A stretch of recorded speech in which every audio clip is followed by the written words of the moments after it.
Excellency, the President of the Republic of the Philippines, Rodrigo Rua Duterte.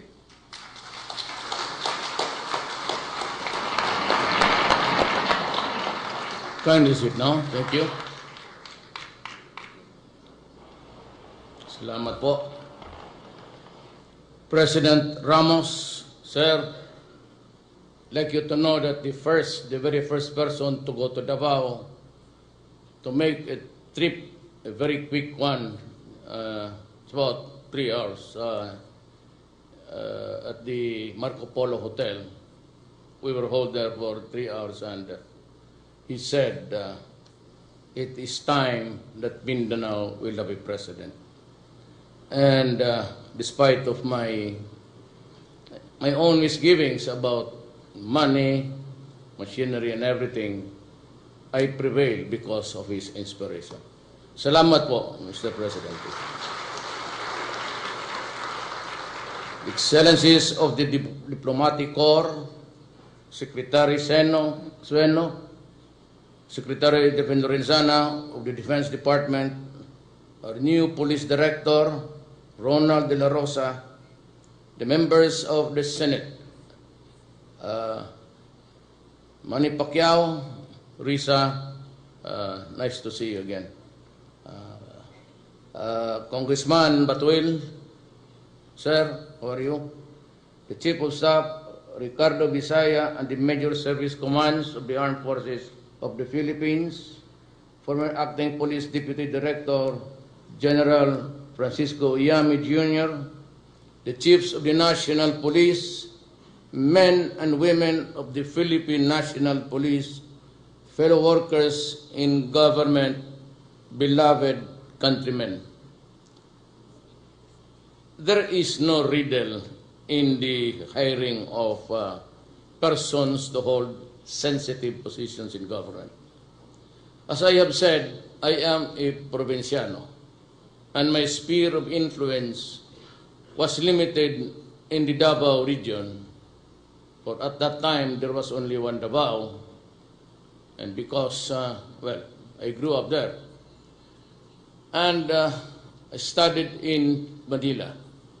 So my crowd was limited to my schoolmates and, of course, my classmates. And then I became a mayor and a congressman, few other people in government already. Now, in selecting the PNP Director General and the sensitive positions of immigration and, positions that have something to do with the enforcement of laws and the punitive actions that are available in that office, were appointed almost most of them at one time or another were city police directors of the city of Davao. Now the complaint is that mga kasama ko, mga kainuman, pati kabarkada. Neither of the three. I do not drink with soldiers or policemen. I do not go around with them. I go home early. Although I have the rapport with them, there is always a limitation between a mayor and the police. For I have to discipline also civilians and in the military and police alike. Now, these are the guys who went through their career passing by Davao. And these are the only guys that I knew and I have worked closely and had the time to observe their character and integrity. And that is why when the time came, Coy, De La Rosa, Morente, and the rest were all taken in because I had the fortunate chance of having good military and police officers. Napakaswerte ko. And when I was grappling with the very sensitive position of Defense Secretary, there was only one choice, and it was Delfin Lorenzana. He was the commander of the Scout Ranger Regiment when it was transferred to Davao at Malagos to fight the communists and to whom we are talking now about peace. For after all, we cannot be at war with our own people all the time through the generations. We have also to talk to the MIMN because there are historical implications and injustice committed along the way in civilization. And we hope that you would understand. And so I have also taken the liberty of choosing the men who would carry the burden of fighting if there is need to have one, or the dimensions of understanding and imparting it to the soldiers that we cannot be at war with our own people for all time. I am glad that General De La Rosa provided the light moments for us. But I'd like to be harsh, and I mean no offense to anybody. Sa trabaho, ika nga, sa atin tatag-trabaho lang. You know, let me put forward a very simple story. I became a lawyer in 1972, bar 72, during the crucial years, the first year of the implementation of the martial law. And when I went there, times were hard, and I got married right away. So I had to support the family and one child. At that time, the salary was not really that good, so I had to take an extra job. And what was it? I applied for a position in the prosecutor's office in Davao City. I got the lowest job there, and the name is special counsel. Kung baga, if you want to compare it with the military and your police, I will be a lieutenant or inspector. So, ako po'y mahirap lang. I come from a poor family that migrated to Mindanao. And whatever intervening honors there was just for fleeting years and moments. Good for memory. I was forced to be a professor of the police academy in Davao City. There's an academy there. And I was teaching criminal law, criminal evidence, and criminal procedure. And there was a time that, I would not want to pull my own chair, that no fiscal in Davao City would accept the task of prosecuting military offenders, police offenders, and rebellion leaders. I was pushed to that task, and I took it as part of the job. And it been the years, I have investigated all of you. And for those who committed crimes, though exceeding an authority, but in the performance of duty, alam ninyo yan. Those of you who grew with the PNP before, with the PNP now, used to be the Integrated National Police, you know how I handled your cases. You know how I helped government to discipline you. And nobody in this country can compare to me, I dare say, in the protection of the careers of those who were doing good. Although at times getting into trouble because they have to do the job in a professional way. I could only remember filing a case for murder against an army man, a major at that, and I secured this conviction. I don't know if it's still in Iwahig, and a host of others for abuses and common crimes of murders. Yung lahat, all of you that were accused, and there was a very significant case where the NPA's fighting government forces, the Philippine Constabulary at that time, had a running gun battle, and the NPA soldiers sought refuge in a house. And so there was a firefight, and the whole of the family there residing in that house were killed. And so I was tasked to handle because there was a public outcry, and even the Secretary of Justice had to go to Davao to supervise the investigation. I was appointed the investigating fiscal. And there was a cry for blood. But I dismissed all the case because it was part of the territory, collateral damage. And I was told to explain here in Manila. And I said, that is what the evidence shows. If you have any other theory, sir, and if you want to overturn my ruling, do so if you like. But kindly accept my resignation.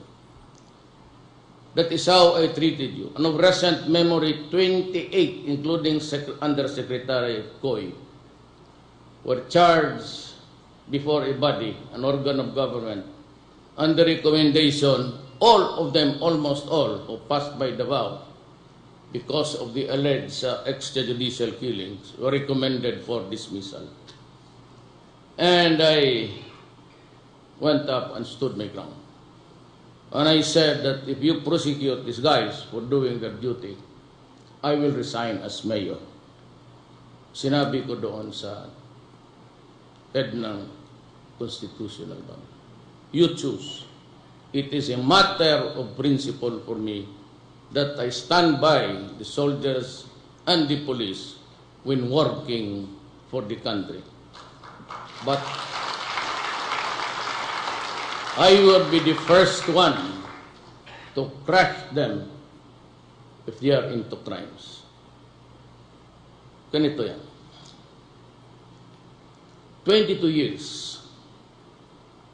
Before I became mayor, 10 years earlier, my father was governor of Davao.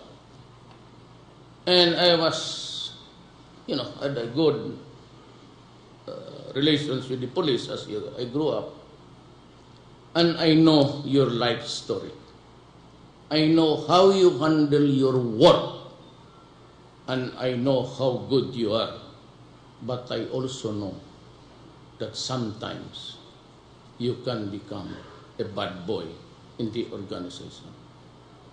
So beginning from now, I will not tolerate, zero tolerance, for abuses committed by the law enforcement agencies, including the National Bureau of Investigation. Kindly, most kindly avoid the company.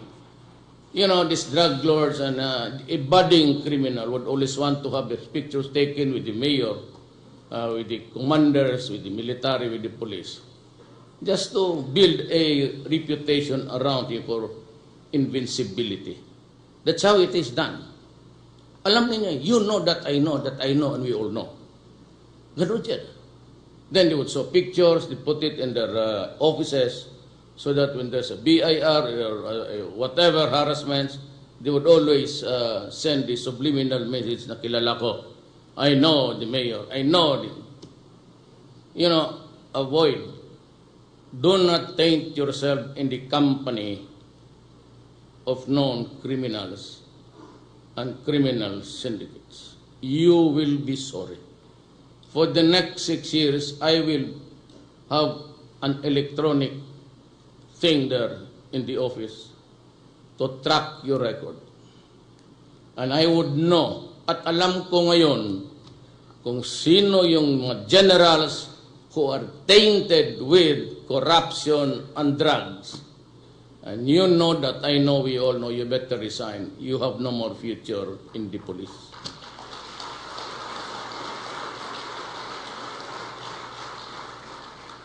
Joke with anybody else, but not me, because I have my orders from President Ramos. Do what is good for the country. And he's the #1 policeman thereabout now. Alam ko kung paano makurap yung gasolina converted into cash.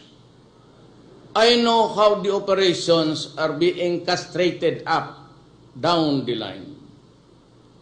Na pagdating doon sa presinto, 22 years ako mayor. Ang presinto, meron na lang papel, and they have to do is just to liquidate with nothing. They have to invent reasons there, how it was spent. Do not do it ever again. Ever again. Kayong mga, the younger ones, the younger ones are retiring. For the next 6 years, build a track record of performance that is good. Because I will plot your history, your personal history. The many times that you were transferred, tsaka pagka there is a practice amongst you, that if you're assigned to another station or assignment, you bring along 2, 3, 4. And they are there with you, no assignments except to raise money. To give to the precinct commander, to give to the regional and up. That is not good. I know that. Huwag kayong from here on, do not bring anybody if you are transferred to Pulo or Solo. Go there and fight the Abu Sayyaf alone. Do not bring your staff because yung dala-dala ninyo, those who are with you are the ones called pakawalaan. Yan, ang tawag niyan. I'm just being very harsh to you now. That's why I said, I'm glad that we had the lighter moments. Alam ko yan. Alam ko kung paano mag-liquidate ang precinct commander na wala, operations na wala, gasolina na wala. God, we have to stop this. Upon orders of the former Commander-in-Chief of this Republic, President Ramos said, stop it. Do your work. So, siya ang sisihin ninyo, hindi ako.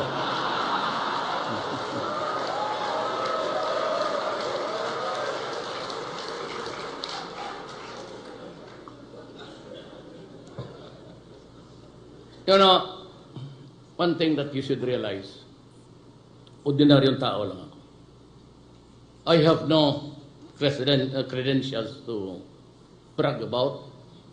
I'm just an ordinary, an average person. But I took care to learn what is learned about life.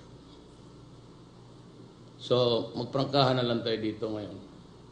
Alam ko, and that is why I told General Visaya, go ahead, form your board of generals, and you take care of your organization. I only choose the chief of staff, then let the board of generals decide the careers of the men in uniform. They do not go to me, and I will not entertain you for promotion or transfer. Just like Bato and the rest of you guys there, Morente, Koy, and everyone. I never interfered in the choices of commanders. Sinasabi ko lang, you do your own thing, you assemble a team to help you succeed. I will not interfere in the assignments, but you have to answer to me for anything that happens. Ganon tayo dito. I am ready for the army, but for the police, I am very sorry. I do not want to return to that board of generals until there is a reformation in the organization. But be sure that when everything after 6 years, we are back to what you are supposed to be. A law enforcement, law-abiding, God-fearing, and only doing what is good for the country, then you can have everything back, including the board of generals. In the meantime, no such thing. And I told Bato na huwag tayong mapahiya sa Pilipino. And may I, supporting words, I will protect you. In all of your undertakings, adventures as a law enforcement guy, I will be there to protect you. I will provide you the funds. I will provide the weapons needed to fight criminality, particularly drugs. We might not be able to stop it on time of the 6 months, but certainly after 6 months and 1 day, matapos na sana lahat. Total, tama yung bayad ko sa inyo. And the election, it was not a campaign slogan that I want your salaries and also the armed forces of the Philippines. If I win, I said, by the grace of God, and indeed, grace was there, na dudublihin ko yung sweldo niya. Double your salary. Let me tell you now, I will not run this country with a corrupt police. Mag-aaway tayo diyan. And I do not want to demean you or to take anything from you. But luckily for me, there was this executive order before of President Arroyo raising to the level of a threat of national security the drug problem. So, the armed forces must pitch in. You have to help.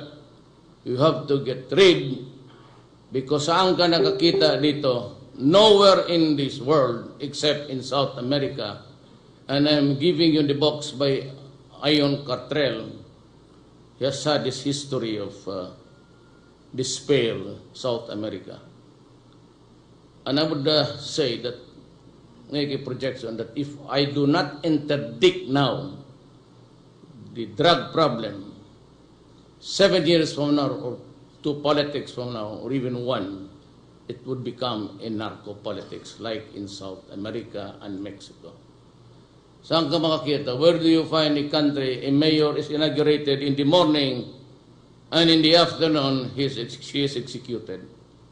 That will not happen. That will not happen during my watch. I said I will be harsh. But for all about this killing, extrajudicial killing, may I again bring you back to your fundamentals. About the only time that a police officer or any civilian for that matter acting in defense for himself or for a stranger is that you announce your authority or at least the crime or the wrong that the other guy has committed, and you just announce that you are arrested, and you are a civilian, you can do that. And if you drop your arms and then you start to overcome the resistance if there is one. And if there is a resistance that would place your life in jeopardy, then by all means shoot and shoot him dead. That is my order.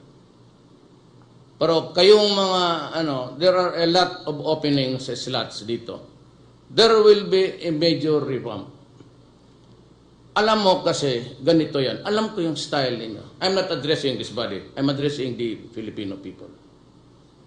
Kayong mga police na scalawags, nagkakakaso kayo. Robbery, kidnapping, bantay kayo kasi titignan ko yung record, bantay ka sa akin. No, I said do not mess up with me. I'm not challenging anybody. But do not ever, take it against me kasi talagang hiritan ko kayo. You commit crimes. Then you are charged. You go AWOL or AWOL dito sa dialect natin. Then you let the years pass, 2, 3 years.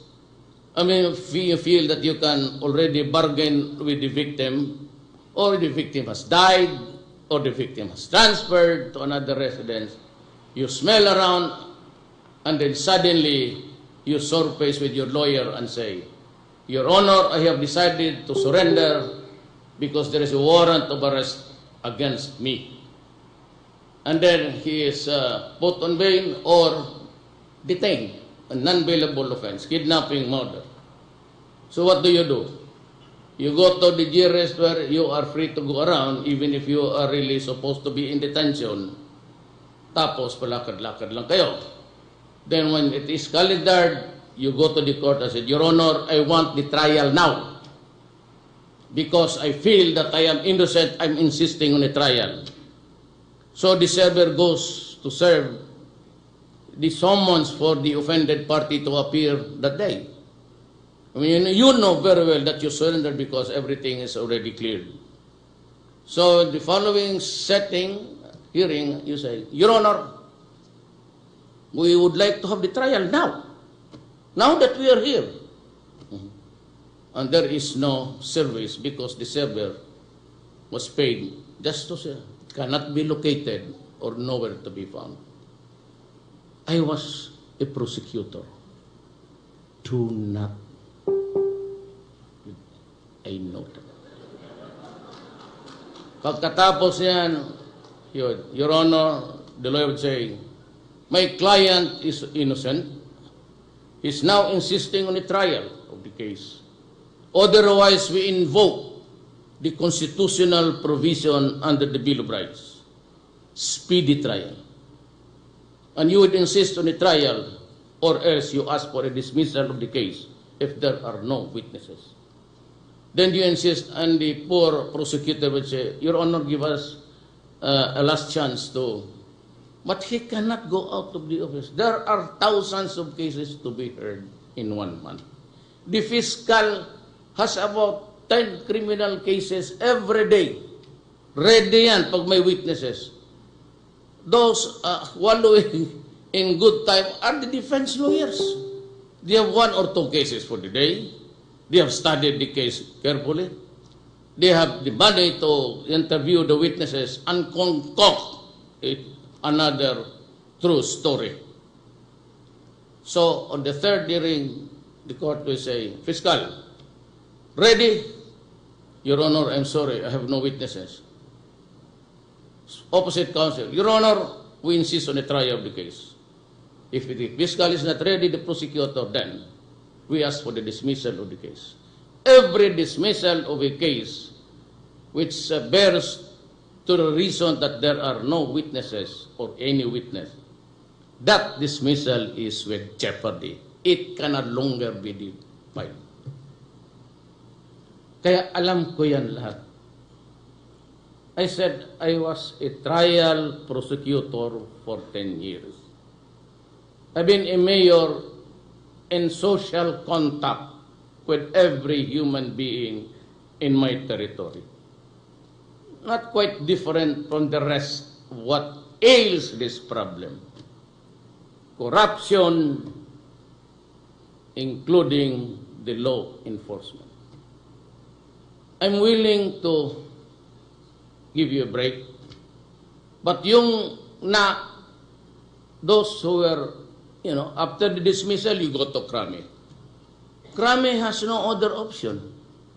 Says that the case is dismissed because there is no witness. That is a dismissal on the merit. So you have to be taken back, my God, with back salary. You have your grand time, good time, and we pay you back for the years that you are in vacation. I will not allow or countenance that anymore. Sorry ho, magkaibigan ko kayo. As I have said, you can never find any city mayor in the history of this country who protected his men, his soldiers from harm. Delphine Lorenzana was he knows how I defended, the onslaught of the left. Or I am a socialist. I belong to the left dimension of the way we think. That is not my fault. I am a son of a poor man. But, more than that, I have this constitutional duty to protect every man to give his due. Iwasan ninyo ang korupsyon ngayon because I will tabulate every record of yours, and those who are scalawags, either you resign because I'm forming now the man that I would assign to Sulu. What do you want? Compostela? Okay kayo nga, kasi nag-uusap tayo sa, there will be lessening of violence now, I suppose, because we are talking to the left. But lastly, the only thing why I'm here is that, you know, I was listening to the candidates, and that maybe prompted President Ramos to go to me. Nobody was talking about Mindanao. Nobody was talking about how to craft a strategy of ending the issue of insurrection in Mindanao, how we deal with the Moro brothers, how to correct the injustice, and how to deal with the left. And I had the privilege of just talking to them also because maybe on the same wavelength. I was referring to the Tocatis. And I had also had the misfortunes of being a prosecutor and a mayor. Sa lahat sa amin dito, I am not pulling my own chair. But even during the time I ran for the first time as mayor, I was the only one prepared to deal with the trouble of a social problem which you are facing now. So I expect, I do not want to be dictator. And for those who are talking about beyond my term, no second term, God, you just don't know how I would be happy we can accelerate the time. And we have now on the 6th year on the last day. I am going out whether you like it or not. I have no intention of remaining in office beyond. I said, it is, I'm the only candidate, you know that. I had no governor, I had no mayor, I had not, outside of the Davao region, I didn't even have a single barangay captain. But yet I won, because Ramos was there for me. So ganoon lang yan. Kung sinabi niya, you know the ins and outs of the police, you know where the problem is. I tried during, I was succeeding. Why don't you try and succeed? So, I promised the people, nobody was campaigning for me, not even a single mayor, congressman, or in the entire Brent athlete of this country. But I won by a margin of something like 6 million. What was the message? Mas gwapo ako kay Binay, kay Rojas. Mas bright ako kay Grace. None of the above. We were equals before the eyes of the electorate. But I was the only one carrying the message right. Corruption, drugs, and criminality. Economic progress, a levy to the economic minds. And so my advice also to the businessmen, when you invite me, I've stated my qualifications. It's a meager one. I don't make, I don't flaunt it. So when you go and ask me to talk to you, and if I'm your guest, and I begin to talk about law and order and corruption, that is my territory. Now when there is a failure to expound more about economics, God, my only economics was during the college days. I went back to Davao and retrieved I got 78. So what do you expect of me? Can I become an economic tycoon? Of course not. But can I become a good prosecutor? I am. I've learned the art of everything in the courtroom. Can I become a president? Certainly. What will I do? I'm warning. I will be harsh. I will go to the extreme. Yung nakakaso kayo na may mga kidnapping, I will review you. And I will like to talk to you in Malacanang. Dalawa lang tayo. Utang ina, sabihin mo sa akin kung anong gusto mo.